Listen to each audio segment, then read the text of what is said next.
ఏపీకి కాబోయే సీఎం జనసేనాని పవన్ సారేనటనుల్లా.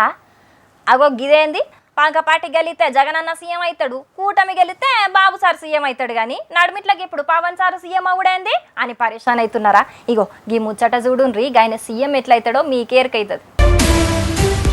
ఏపీల ఎలక్షన్లు రాకమునుపుకేంచే వీళ్ళ అధికారంలో కత్తరు వాళ్ళ అధికారంలో కత్తరు అని మస్తుగా మాట్లాడుకున్నారు. ఇక ఇప్పుడు ఎలక్షన్లు అయిపోయినాక గా మాటలు మస్తుగా పెరిగినాయి. వీళ్ళత్తరు వాళ్ళత్తరు, వీళ్ళకి ఈ పదవి వాళ్ళకా పదవి అనిట్లా ఆస్తి పంపకాలు చేసుకున్నట్టు చేసుకుంటున్నారు. అయితే కొన్ని సర్వేలేమో ఎవ్వలకు ఎక్కువ మెజారిటీ రాదని అత్తున్నాయి. ఏపీల ఎవ్వల అధికారంలోకి వచ్చినా కూడా మ్యాజిక్ ఫిగర్ కు ఒకటో రెండో సీట్లు ఎక్కువ వస్తాయి తప్పితే మస్తు తేడా తోటైతే ఎవ్వరు గెలవరు అని అంటున్నారు. అంటే 88 సీట్లకు ఓ 2 సీట్లు ఎక్కువైతాయి కావచ్చు అన్నట్టు.